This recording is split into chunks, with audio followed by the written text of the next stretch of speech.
3 hours later, the Aurora docked safely at Kepler Prime Orbital Station. Emergency response teams boarded immediately to treat the injured and arrest the surviving terrorists. Medical personnel checked every passenger while security officers took statements about the attack. Amanda sat quietly in the station's security office, answering questions from investigators. She had already given her official report 3 times, but they kept asking for more details. Everyone wanted to understand how a single passenger had defeated 4 armed terrorists and saved 5 million lives. "Commander Cross," said the lead investigator, a serious woman named Detective Maria Santos. "Your actions today were extraordinary, but I have to ask why you didn't identify yourself to ship security before departure."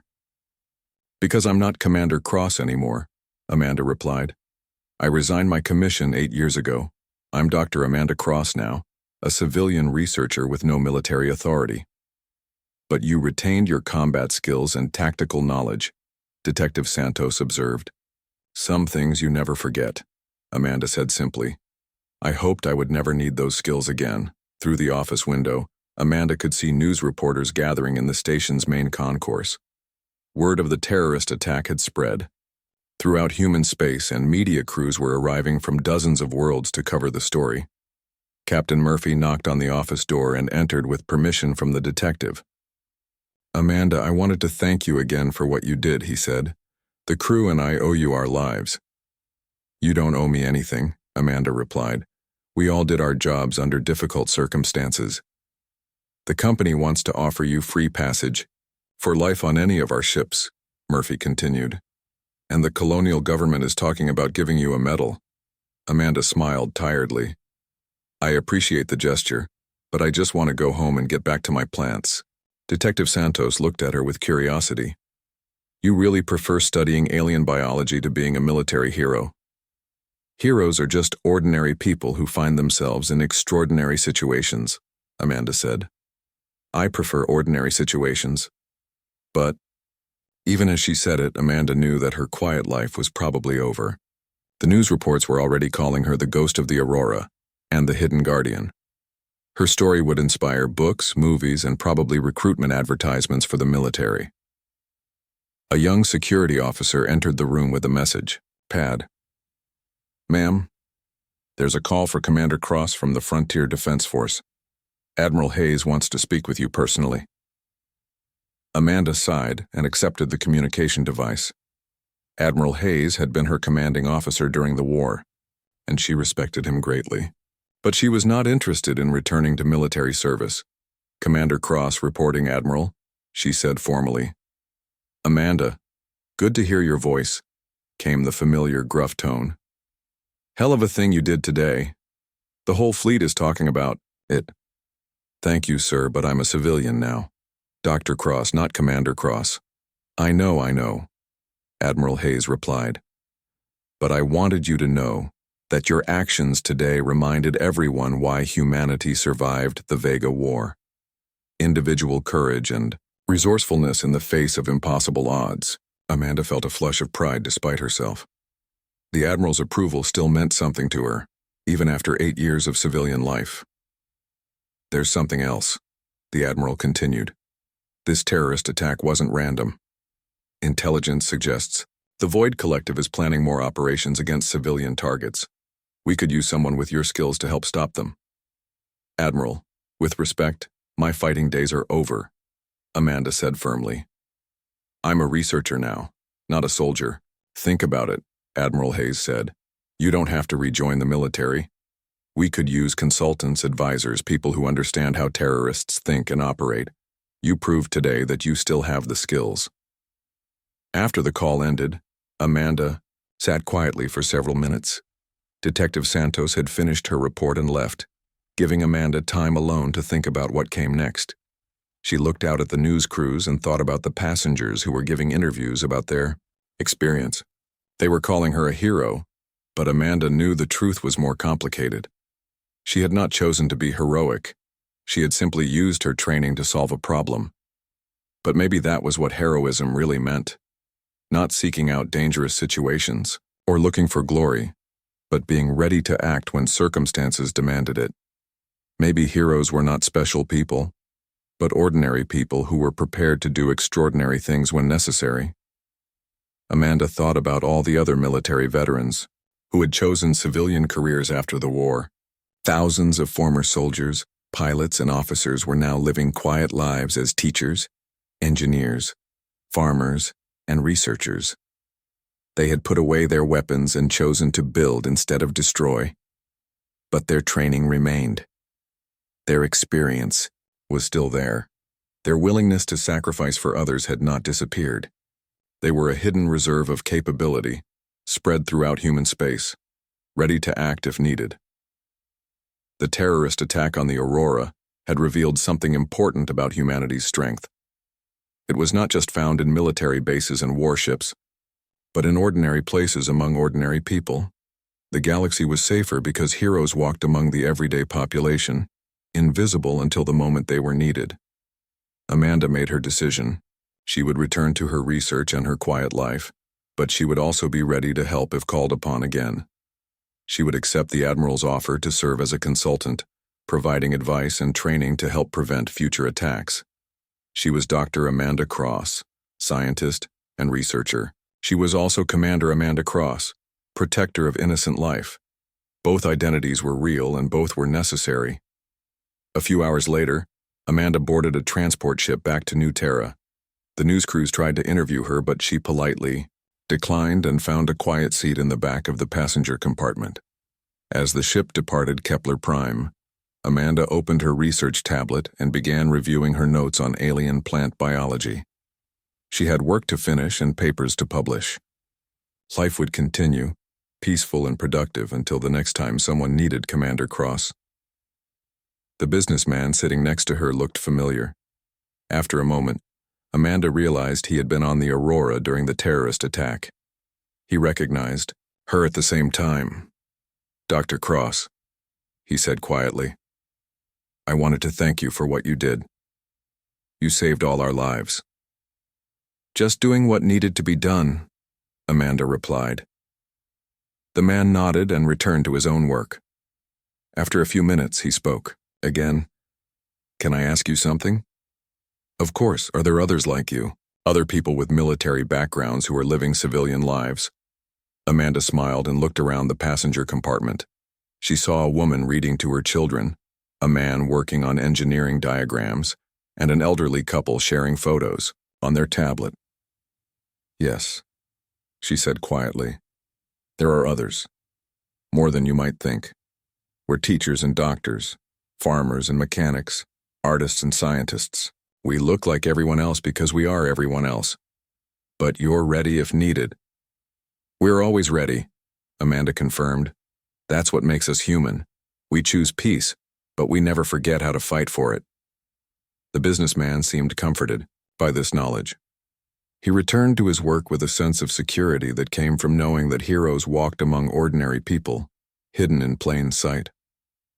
Amanda went back to her research notes, thinking about the complex life cycle of Kepler, algae, and how it adapted to different environmental conditions. It was good work, important work, the kind of research that expanded human knowledge and improved life throughout the galaxy. But she was also thinking about Admiral Hayes's offer and the training programs she could develop to help civilian crews deal with terrorist threats. Both kinds of work mattered. Both made the galaxy a better, safer place. The transport ship jumped to hyperspace, carrying its passengers toward their various destinations. In the quiet of the journey, Amanda Cross worked on her research and planned for whatever the future might bring. She was ready for both. Amanda worked frantically at the navigation console while Captain Murphy and Lisa Park assisted her. The terrorist modifications were more complex than she had initially thought. The technical expert had been very skilled indeed, creating multiple layers of locks and safeguards to prevent anyone from changing course. "They've corrupted the primary navigation algorithms," Amanda reported as she traced through the damaged code. "And they've installed hardware locks on the manual override systems. This is going to take longer than I thought." "How much longer?" Captain Murphy asked anxiously. "We have 90 minutes before impact." "I need at least 45 minutes to bypass everything safely," Amanda replied. "Maybe more if they've booby-trapped the system." Lisa Park monitored their approach to Kepler, Prime on the sensor displays. "We're already within the gravity well," she reported. "Even if we regain control, we'll need significant thrust to avoid hitting the planet." Amanda continued working while keeping part of her attention on the tactical situation. The terrorists were neutralized, but their sabotage could still accomplish their goal. She needed to think like both an engineer and a soldier to solve this problem. "Captain, I need you to prepare the engines for maximum emergency thrust," she ordered while her hands flew over the control panels. "Lisa, start calculating alternate approach vectors. We may only get one chance to change course." As Amanda worked deeper into the navigation system, she discovered the full extent of the terrorist plot. They had not simply locked the course controls. They had created a cascading failure system that would destroy the navigation computer if anyone tried to bypass their locks incorrectly. "These people were more sophisticated than I gave them credit for," she muttered. "They've turned the entire navigation system into a trap." "What kind of trap?" Murphy asked. "If I make a mistake trying to bypass their locks, the system will crash and lock us permanently on collision course," Amanda explained. "We'd have no way to steer the ship at all." The pressure was enormous, but Amanda had faced worse situations during the war.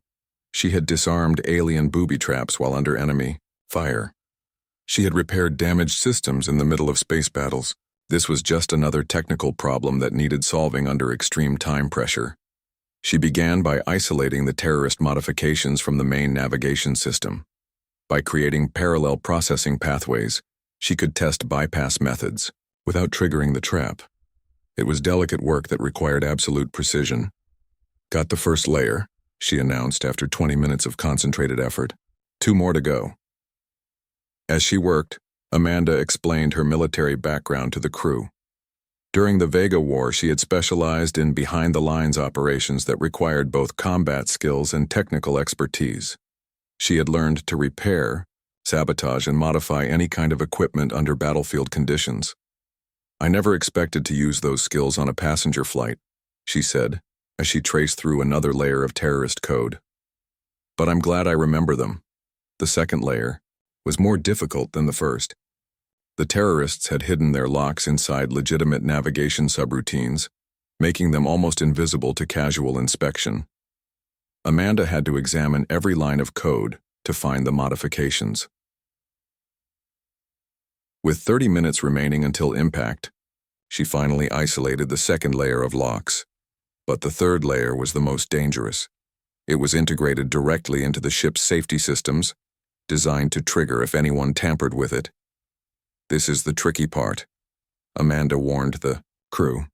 "If I make a mistake here, we lose everything." She approached the final layer with the same methodical precision she had used during bomb disposal training. Every connection had to be traced carefully. Every modification had to be understood completely before attempting to bypass it. "Captain," Murphy watched the countdown timer with growing anxiety. 20 minutes to impact," he reported. "Amanda, if you can't break through—" "I'll break through," Amanda replied with quiet confidence. "I've never failed to complete a mission." With 15 minutes remaining, she found the key to the terrorist trap.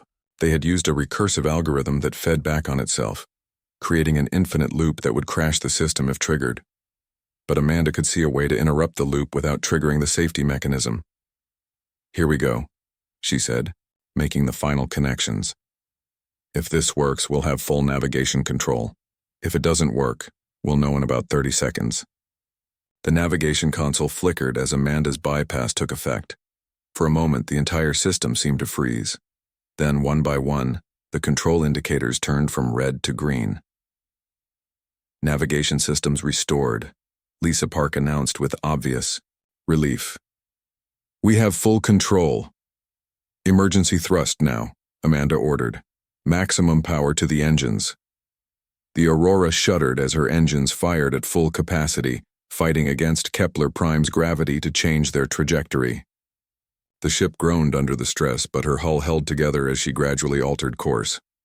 "We're going to miss the capital," Captain Murphy reported, checking their new trajectory. "But we're still going to hit the planet."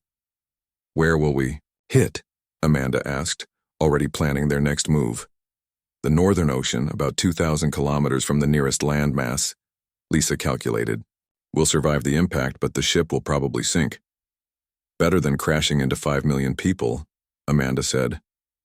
Can we reach orbit instead of hitting the ocean? Captain Murphy checked the engine output readings. Maybe, if we can maintain this thrust level for another 10 minutes, but we're already exceeding safe operating limits. Amanda made the decision without hesitation. Maintain maximum thrust.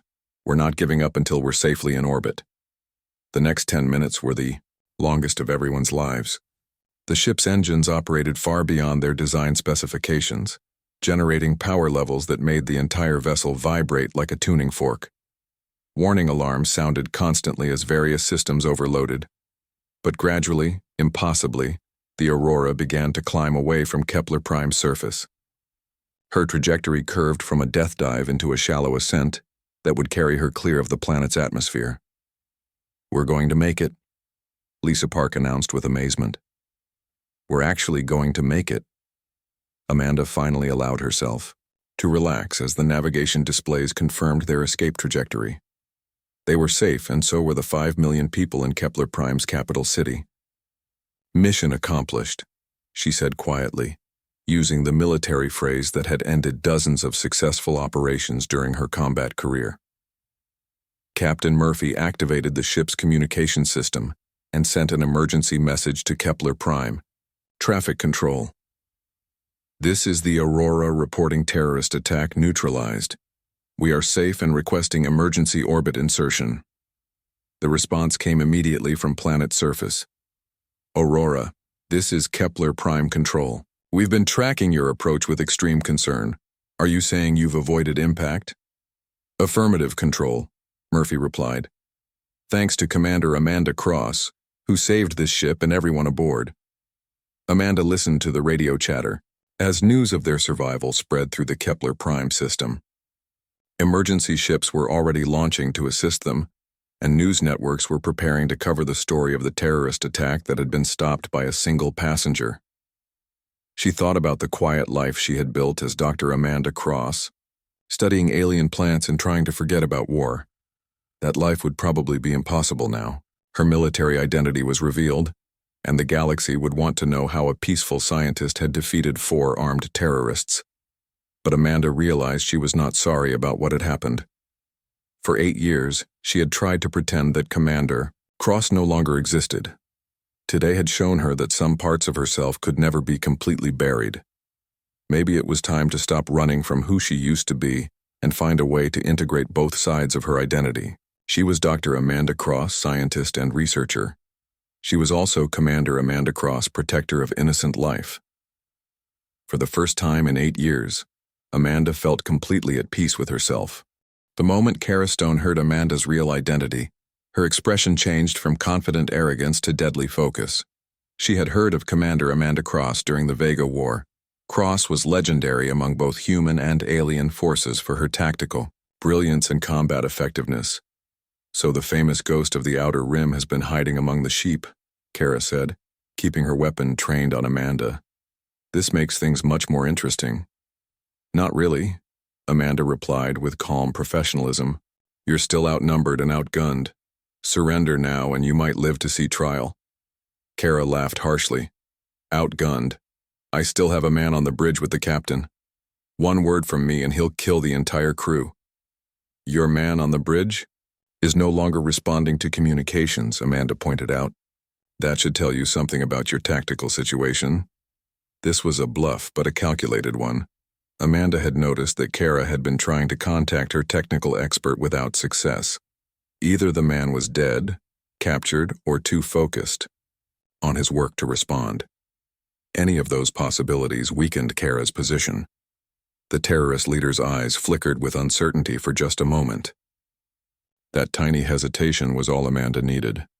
She dove sideways between the seat rows just as Kara's energy blast seared the air where she had been standing. Passengers screamed and ducked for cover as the 2 women began their deadly game of cat and mouse through the confined space of the ship. Amanda used her knowledge of the vessel's layout to stay ahead of Kara's attacks, moving through maintenance spaces and service corridors that most people never noticed. Kara pursued her with the persistence of someone who understood that this fight would determine the success or failure of her entire mission. She could not allow Amanda to reach the bridge and regain control of the ship. Every shot she fired lit up the passenger compartment with deadly energy. Amanda emerged from a service hatch behind Kara and fired twice with her captured weapon. The first shot missed narrowly, scorching the bulkhead. The second shot hit Kara's weapon arm, causing her to drop her pistol with a curse of pain and rage. But Kara Stone had not survived years of guerrilla warfare by depending on a single weapon. She produced a combat knife from her boot and charged at Amanda with the desperate fury of someone who knew she was losing. The knife fight was brutal and efficient. Both women had been trained in close combat, but their styles were completely different. Kara fought with the wild aggression of someone who used violence as a tool of ideology. Amanda fought with the controlled precision of someone who used violence only when necessary. They crashed into seats and bulkheads as they struggled for position. Kara was strong and experienced, but Amanda had advantages that the terrorist could not overcome. 8 years of civilian life had not dulled her reflexes or weakened her training. If anything, the peaceful years had given her perspective that made her even more effective in combat. Amanda finally ended the fight by using Kara's own momentum against her. When the terrorist lunged with her knife, Amanda sidestepped and redirected the attack into a bulkhead. Kara's blade struck metal instead of flesh, and the impact sent shock waves up her arm. Amanda followed up with a nerve strike that paralyzed Kara's knife hand, then disarmed her with a joint manipulation that had been drilled into her memory during military training.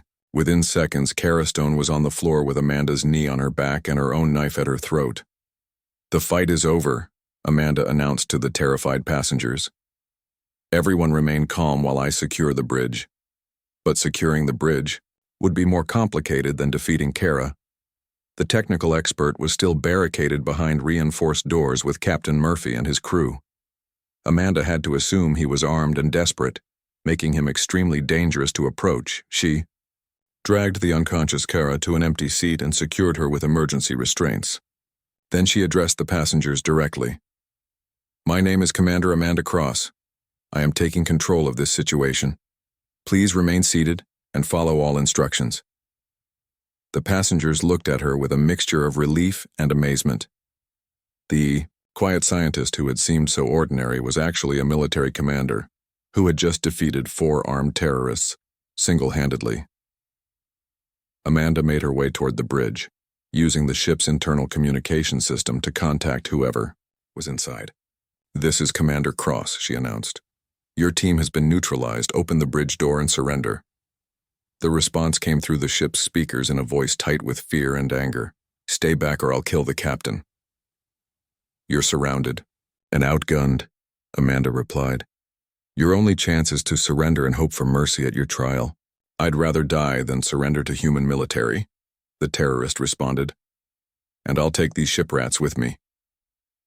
Amanda realized she was dealing with someone as fanatically committed as Kara Stone. Reasoning would not work with this kind of extremist. She would have to use force, but carefully, to avoid getting the crew killed in the process. She accessed the ship's maintenance systems and began studying the bridge layout. There were multiple ways to enter the command center, including emergency access panels and service ducts. The terrorist inside was probably watching the main door, but he could not cover every possible approach. Amanda chose a route through the ship's central maintenance shaft.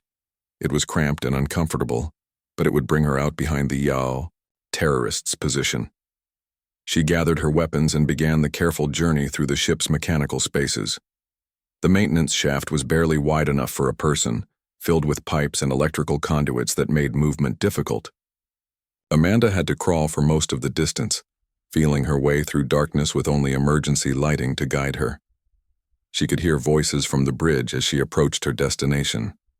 The terrorist was interrogating Captain Murphy about ship systems, trying to understand how to maintain course for Kepler Prime without outside help. The captain was answering reluctantly, clearly trying to buy time. Amanda reached the emergency access panel that opened into the bridge. She could see through the small window that the terrorist was standing near the main control station, with his weapon pointed at the crew. Captain Murphy and First Officer Lisa Park were seated at their stations with their hands visible. The terrorist looked tired and stressed. He kept wiping sweat from his face and checking his weapon charge level. He was clearly not as experienced as Carastone, probably recruited for his technical skills rather than his combat abilities. Amanda prepared to make her move. She would have one chance to disable the terrorist before he could hurt the crew. The access panel would make noise when it opened, giving her perhaps 2 seconds of surprise before he reacted. She counted down silently, then triggered the panel. Release and burst onto the bridge with both weapons ready. The terrorist spun toward her, but his movement was clumsy and slow compared to her trained reflexes. Amanda's first shot disabled his weapon. Her second shot hit him center mass, dropping him to the deck unconscious but alive. The entire encounter lasted less than 3 seconds. "Bridge secure," she announced, checking to make sure the crew was unharmed. "Captain Murphy, please report your status." Captain Murphy stared at her with obvious amazement. "Commander Cross, we're all fine thanks to you. But how did you know about ship systems and maintenance access?" "Part of my training," Amanda replied, as she helped the crew check their control systems. "How much damage did they do to navigation?" "They locked us on collision course with Kepler Prime," Lisa Park reported.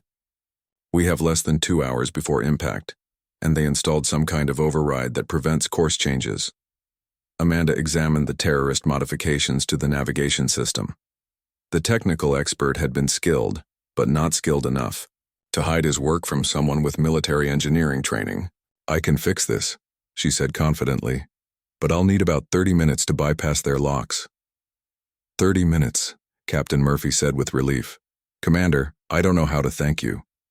"Thank me after we save 5 million people," Amanda replied, already working on the navigation systems. "We're not done yet." Amanda moved with the precision of a surgeon and the silence of a ghost. When the young terrorist passed her row for the 4th time, she struck without warning.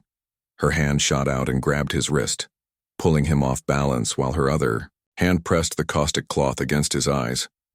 The terrorist tried to scream, but Amanda's training kicked in automatically. She clamped her hand over his mouth while the chemical mixture did its work. He clawed at his burning eyes, temporarily, blinded and unable to raise an alarm. Within seconds, he collapsed unconscious from the pain and shock. Amanda caught his weapon before it could hit the floor. She checked the energy pistol quickly and found it fully charged.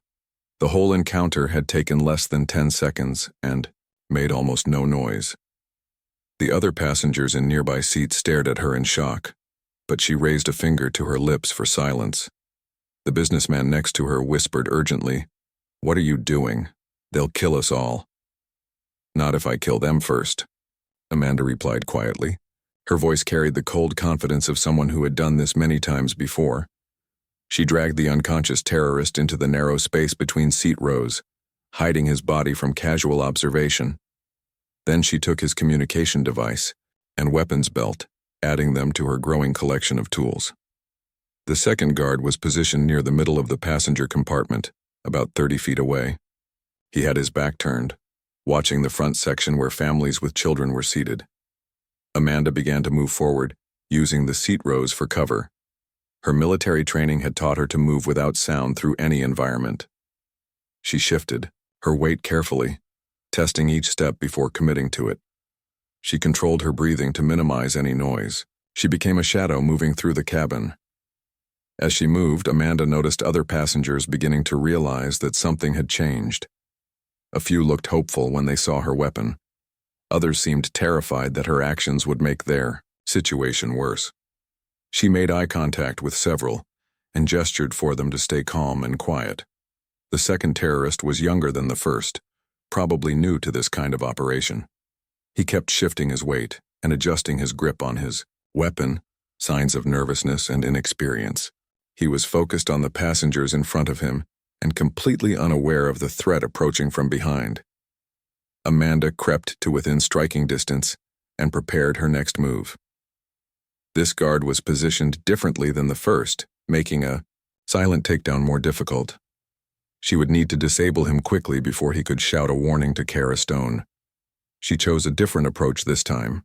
Instead of chemicals, she used a metal probe from her research kit. The instrument was designed for taking plant samples, but it worked equally well for targeting nerve clusters in the human neck. One quick jab in the right spot would cause instant paralysis. Amanda struck with the speed and accuracy of someone who had studied human anatomy in both academic and combat contexts. The probe found its target precisely, and the terrorist dropped, without making a sound. His weapon clattered briefly against a seat, but the noise was covered by a child crying in the front section. 2 down, 2 to go. Amanda collected the second guard's equipment and continued moving forward. She was now armed with 2 energy pistols, several communication devices, and a growing selection of improvised weapons. But the next phase would be more difficult. Kara Stone was positioned near the front of the cabin where she could see most of the passenger compartment. She was experienced, alert, and extremely dangerous. A direct assault would likely result in civilian casualties. Amanda needed a different strategy.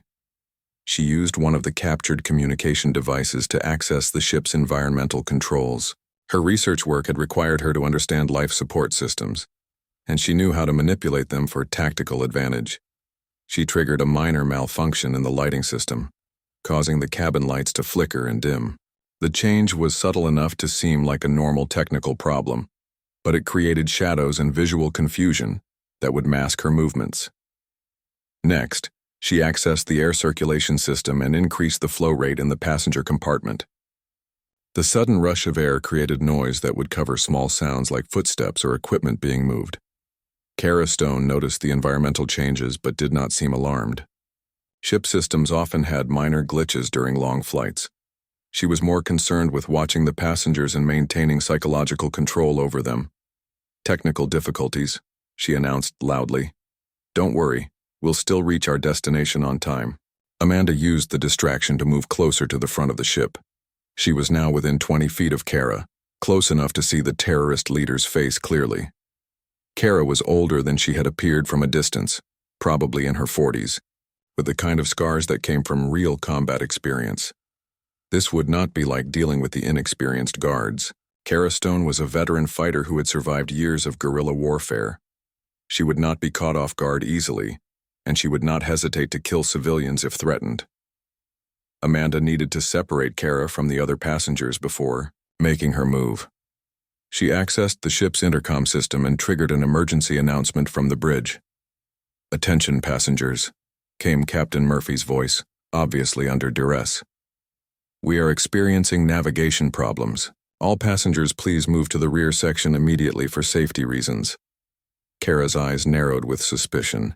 She had not ordered any such announcement, which meant someone else was manipulating the ship's systems. She looked around the passenger compartment carefully, searching for signs of trouble. "Nobody move," Kara shouted, overriding the captain's announcement. "That was not an authorized instruction. Everyone stay exactly where you are." But some passengers had already begun to stand up, confused by the conflicting orders. The disruption created exactly the kind of chaos Amanda needed. In the confusion of people moving and talking, she could reposition herself for the final assault. Amanda noticed that Kara was now focused on the front section where the movement was happening. Her attention was divided between controlling the passengers and trying to understand what was causing the technical problems. The terrorist leader activated her communication device and tried to contact her team. "Report status," she commanded. "All units respond immediately." When no response came from the guards, Kara realized that her operation was under attack. Her face changed from confident control to dangerous alertness. She raised her weapon and began scanning the passenger compartment for threats. "Someone is interfering with our mission," she announced loudly. "If the person responsible does not surrender immediately, I will begin executing hostages." Amanda knew that Kara would carry out her threat without hesitation. The time for stealth was over. Now it was time for the direct confrontation she had been avoiding. She stood up slowly, showing herself to Kara Stone. The two women faced each other across the passenger compartment, both armed and ready for combat. The other passengers pressed, themselves against their seats trying to avoid being caught between two trained killers, Dr. Amanda Cross, Kara said with cold recognition. I should have known. You're not really a scientist, are you? I'm exactly who I said I am, Amanda replied calmly. But I'm also someone else. Kara smiled dangerously. And who might that be? Commander Amanda Cross, Frontier Defense Force, Amanda said. And you're under arrest for terrorism and attempted murder. Amanda waited until the terrorists settled into their guard routine before making her first move. After 4 hours of holding weapons and watching passengers, the younger guards were getting careless. Their attention drifted as boredom set in. This was exactly what she had been waiting for. She stood up slowly as if stretching her legs. The nearest terrorist glanced at her, but did not seem concerned. She had been so calm for so long that they no longer saw her as a threat. This was their second major mistake. I need to use the restroom, Amanda said politely. The young terrorist who had searched her earlier nodded. Make it quick, he said, and leave the door open. Amanda walked toward the back of the ship with steady, unhurried steps. She passed her research bag, which the terrorists had searched but not confiscated. They had found nothing dangerous among her scientific equipment, which showed how little they understood about improvised weapons. As she passed row 18, she palmed a small glass vial from another passenger's medical kit. The elderly woman was diabetic and carried emergency glucose injections. The vial contained concentrated sugar solution, harmless by itself but useful for someone who understood chemistry. In the restroom, Amanda worked quickly and quietly. She opened the glucose vial and mixed its contents with cleaning chemicals from under the sink. The combination created a caustic paste that would burn skin and temporarily blind anyone who got it in their eyes. She spread the mixture on a cloth and tucked it into her sleeve. When she returned to her seat, Amanda made another careful observation of her enemies. Kara Stone was still alert and dangerous, but the other three had relaxed their guard. The technical expert remained on the bridge, focused on navigation systems. The two guards in the passenger compartment were talking quietly to each other instead of watching their prisoners. Amanda opened her research bag and began sorting through her equipment as if organizing her work papers. To the casual observer, she was just a nervous scientist trying to keep busy. In reality, she was preparing weapons and planning her attack. She had a small collection of surgical instruments used for dissecting plant specimens. The scalpels were extremely sharp and could cut through clothing or skin with minimal pressure. The metal probes could pierce vital organs if placed correctly. Even her magnifying glass could be used to focus light into an enemy's eyes. More importantly, Amanda had knowledge that went far beyond plant biology. Her real name was Dr. Amanda Cross, but 8 years ago she had been Commander Amanda Cross of the Frontier Defense Force. She had led special operations missions against alien raiders in the Outer Rim systems. During the Vega War, Commander Cross had earned a reputation as one of the most effective combat leaders in human space. She had spent 3 years fighting behind enemy lines, using guerrilla tactics against technologically superior opponents. She had learned to kill with improvised weapons, to move silently through hostile territory, and to turn any environment into a battlefield. The war had ended with the Treaty of Vega, establishing buffer zones between human and alien territory. Amanda had resigned her commission and chosen a peaceful career in research. She wanted to study life instead of taking it, to build instead of destroy. For 8 years, she had succeeded in becoming the person she wanted to be, rather than the weapon she had been trained to be. But weapons training never completely disappeared. The skills remained buried in muscle memory and trained reflexes. The tactical thinking still operated beneath the surface of conscious thought. Commander Cross had never really gone away. She had just been sleeping. Now, listening to Kara Stone plan the murder of 5 million innocent civilians, Amanda felt her old self awakening. The calm researcher was giving way to the combat veteran who had never lost a mission or failed to complete an objective. She began to move differently, shifting from the careful posture of a scientist to the fluid readiness of a soldier. Her breathing changed as she prepared her body for violent action. Her eyes tracked movement patterns and assessed threat levels with automatic precision. The businessman sitting next to her noticed the change. "Are you all right?" he whispered. "You seem different." "I'm fine." Amanda replied quietly.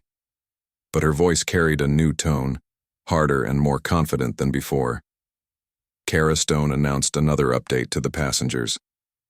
4 hours until impact, she said. I want you to think about the people who will die because of your actions. Every colonist who settled on a new world, every explorer who mapped a new system, every politician who approved expansion treaties. You are all responsible for humanity's crimes against the galaxy. Amanda listened to the speech while finalizing her plan. Kara was the primary target, the most dangerous and the most skilled. The technical expert on the bridge was isolated and could be dealt with separately. The 2 guards in the passenger compartment were tired and distracted, making them vulnerable to surprise attack. She would start with the nearest guard, using stealth to eliminate him silently. Then she would work her way forward, taking out the second guard before Kara realized what was happening. The key was speed and precision. Any hesitation would give the terrorists time to hurt innocent passengers. Amanda had done this kind of operation dozens of times during the war. She had infiltrated enemy positions, eliminated sentries, and captured important targets with minimal casualties. The confined space of the ship actually worked in her favor, limiting the terrorists' mobility and giving her multiple routes of approach. The young terrorist who had spoken to her earlier made his 3rd patrol of the passenger compartment.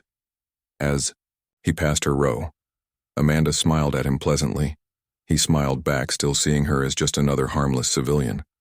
He had no idea that he was looking at a decorated combat veteran who had killed more enemies than most soldiers ever saw. He could not know that she was analyzing his movement pattern, noting the position of his weapon and calculating the exact angle needed to disable him without alerting his companions.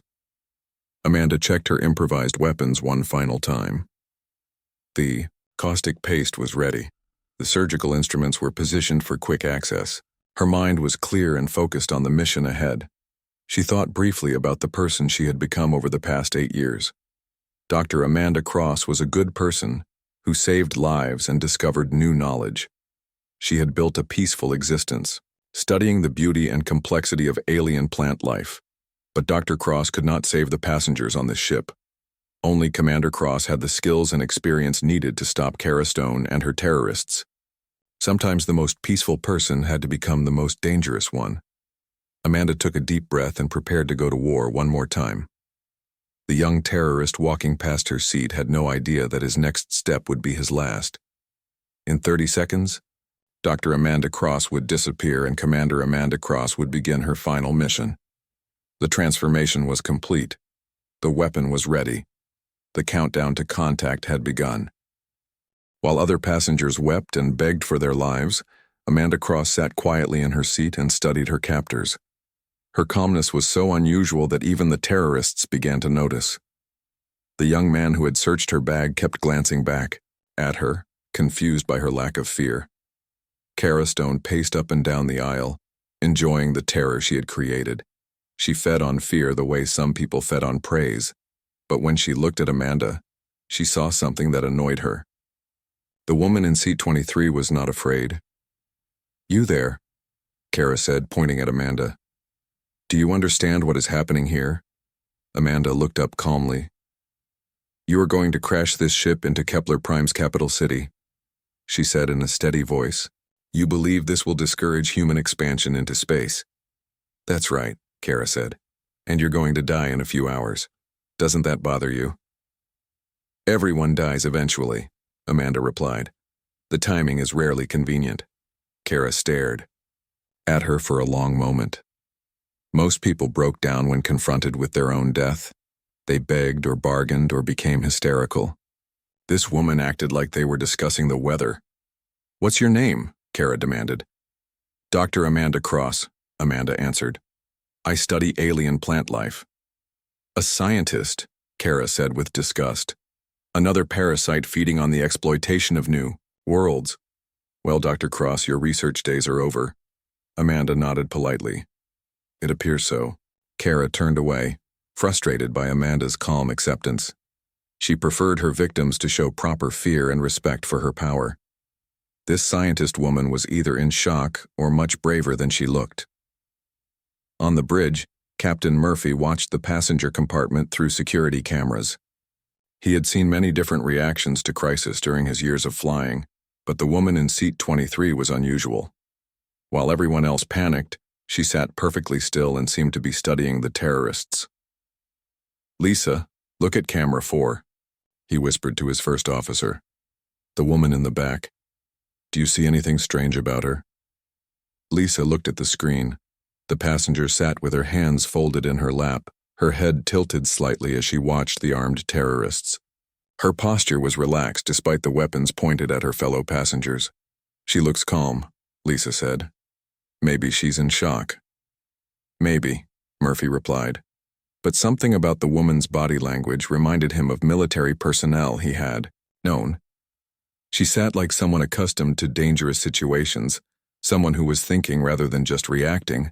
Amanda was indeed thinking. She counted the terrorists' weapons and noted their positions. She observed their movement patterns and identified their leaders' personality traits. She looked for weaknesses in their formation and opportunities for disruption. The terrorists had made several mistakes already. They had assumed all passengers were helpless civilians. They had not searched thoroughly for improvised weapons. They had positioned themselves to control the main cabin, but left the rear sections less guarded. Most importantly, they had underestimated the opposition. Amanda began to take inventory of available resources. Her research bag contained several items that could be weaponized with the right knowledge. Chemical preservatives that could blind or burn. Dissection tools that could cut or stab. Sample containers that could be thrown as distractions or used to carry improvised explosives. The ship itself offered additional opportunities. Environmental controls that could create darkness or confusion. Maintenance areas that provided alternative routes through the vessel. Emergency systems that could be triggered to divide the terrorists' attention. Most importantly, Amanda had knowledge and experience that the terrorists could not anticipate. She had spent 8 years fighting in situations exactly like this one. She knew how to kill quietly and efficiently with improvised weapons. She understood tactics and psychological warfare. She had learned to think like both hunter and prey.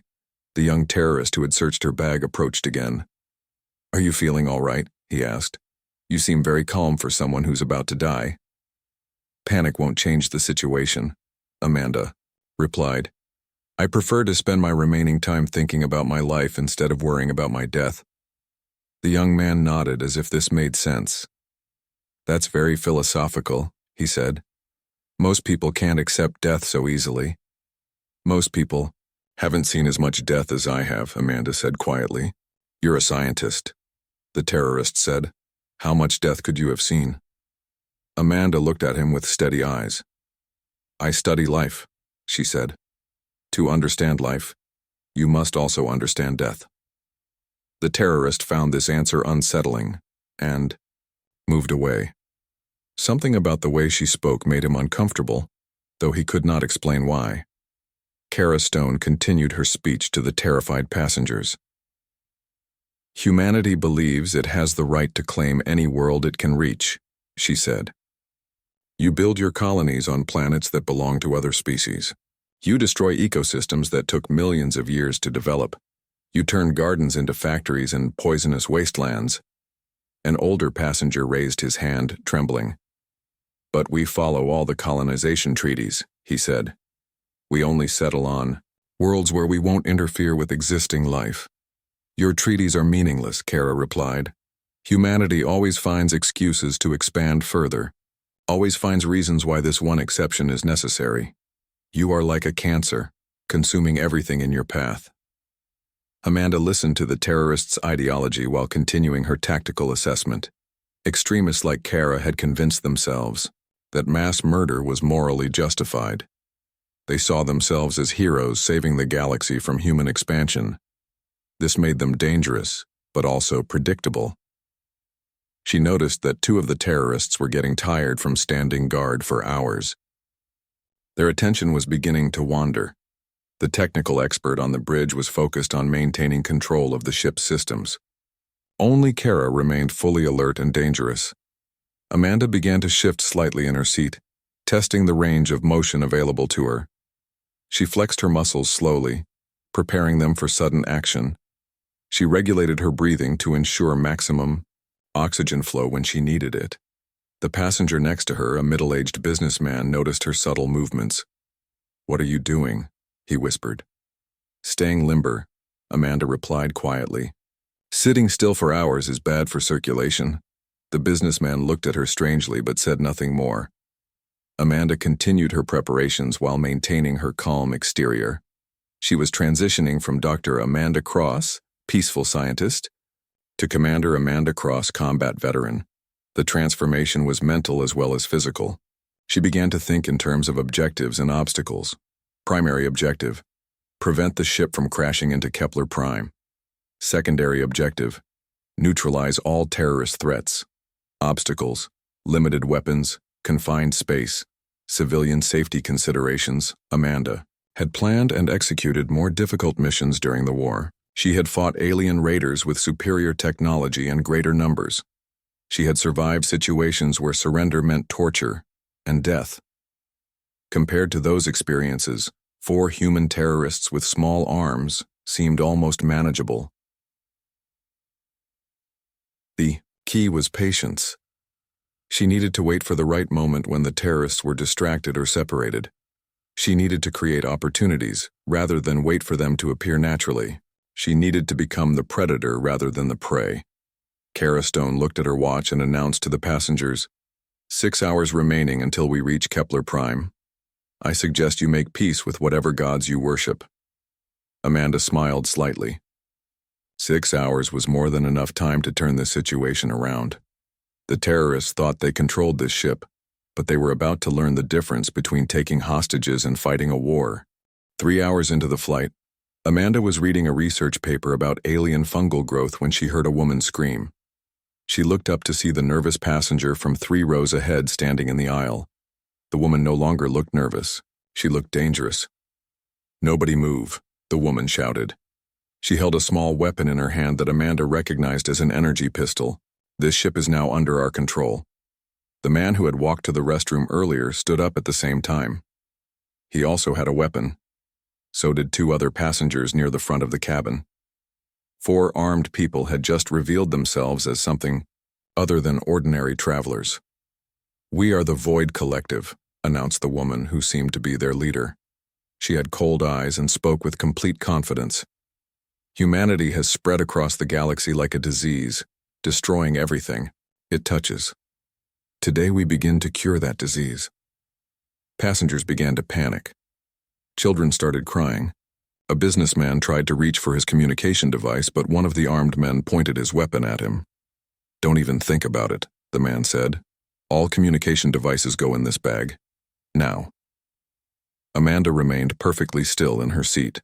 Her training told her to assess the situation before taking any action. 4 terrorists with energy weapons. They had planned this carefully, choosing seats that gave them control over the main cabin.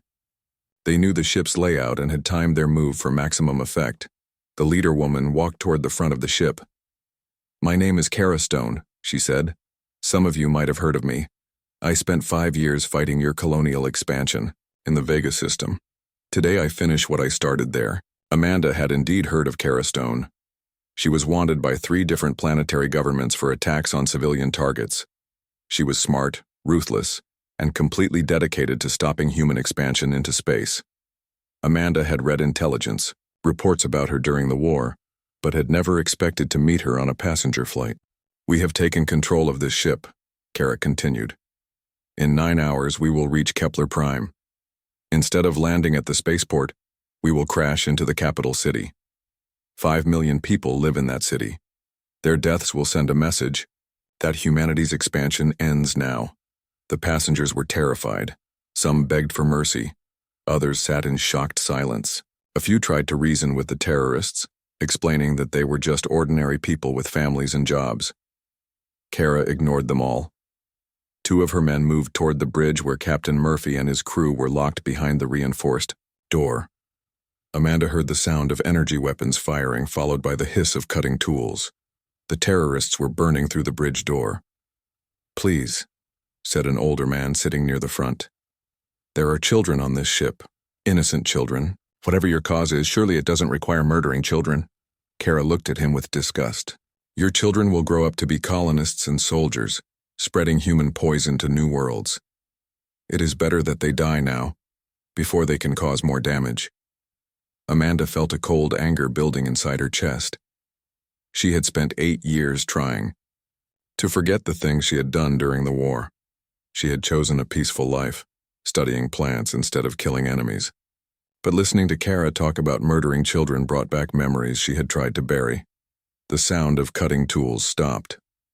One of the terrorists spoke into a small communicator. Bridge is secure, he reported. We have control of navigation and communications. Excellent, said Kara. Set course for the capital, maximum speed. Through the ship's speakers, Captain Murphy's voice came on. But he sounded different now, frightened and angry. This is Captain Murphy. Our navigation systems have been compromised. I repeat, our navigation systems have been compromised. The transmission cut off abruptly. Kara smiled and spoke to the passengers again. Your captain tried to send a distress signal. He won't be trying that again. We now control this ship completely. Amanda watched the terrorists carefully. Kara was the leader and the most dangerous. The man near the bridge was probably their technical expert, the one who had broken through the security systems. The other two seemed to be muscle, there to keep the passengers under control. They were confident but not careful enough. They assumed that a ship full of civilians would offer no resistance. They had made the classic mistake of underestimating their opposition. In a few hours you will all be heroes, Kara announced. Your deaths will inspire others to fight against human expansion. Children across the galaxy will learn your names and remember your sacrifice. We don't want to be heroes, shouted a woman holding a baby. We just want to live. That choice was made for you the moment you boarded this ship, Kara replied. Humanity must learn that actions have consequences. Every new colony established, every new world claimed, brings us closer to the destruction of everything beautiful in the universe. Amanda had heard similar speeches during the war. Extremists always believed that mass murder was justified by their cause. They convinced themselves that killing innocents was necessary for some greater good. She had fought against people like Kara before, and she knew how their minds worked. The terrorists began moving through the cabin, collecting communication devices and checking passengers for weapons. They worked systematically, searching bags, and patting down anyone who looked suspicious. When they reached Amanda's row, she handed over her tablet and personal communicator without resistance. Thank you for your cooperation, said the terrorist who searched her bag. He was young and seemed nervous despite his weapon. Amanda filed that information away for later use. Kara walked to the center of the cabin and looked at all the passengers. I want you to understand something, she said. This is not a hostage situation. We are not making demands that can be negotiated. We are not looking for ransom or prisoner exchanges. In 9 hours, this ship will impact the surface of Kepler, prime at maximum velocity. Nothing will change that outcome. The reality of their situation began to sink in among the passengers. They were not hostages who might be rescued. They were unwilling suicide bombers, being used as weapons against their own people. Some began to cry. Others prayed quietly. A few sat in stunned silence, unable to process what was happening. Amanda closed her eyes and began to plan. 4 terrorists with energy weapons. Unknown number of guards on the bridge. Ship locked on collision course with limited time to act. No weapons available except what she could improvise. No backup or support from outside.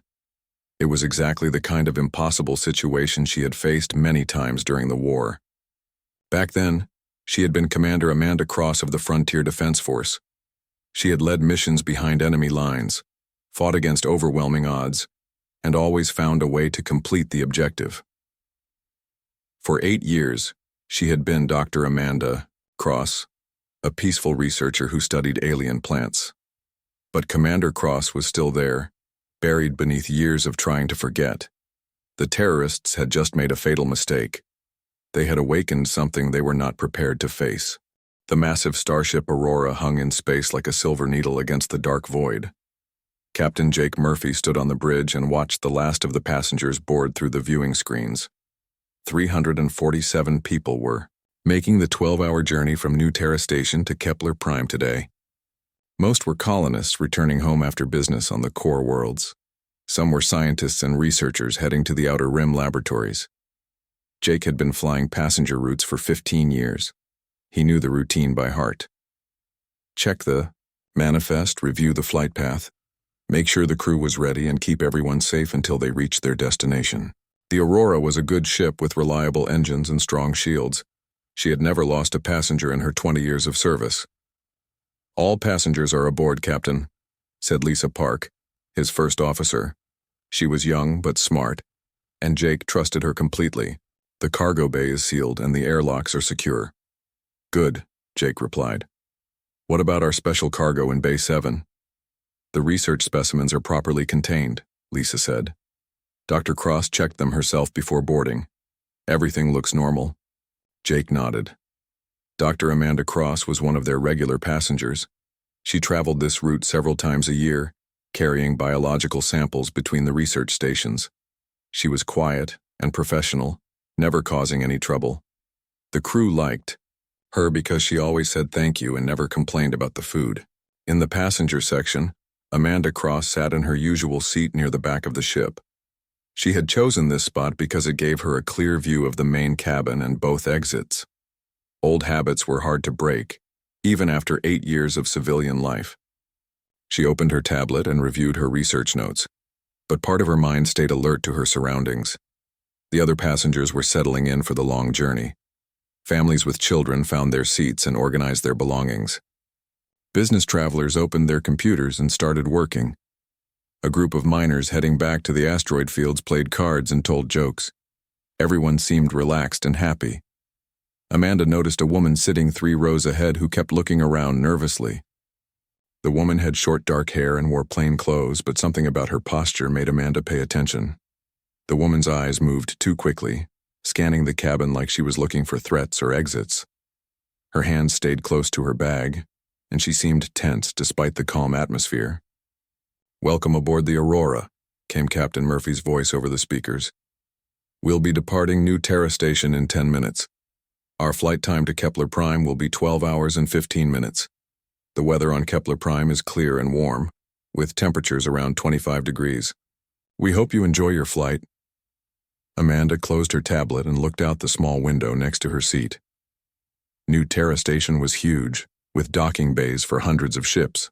Cargo vessels, passenger liners, and military escorts moved in carefully planned patterns around the station.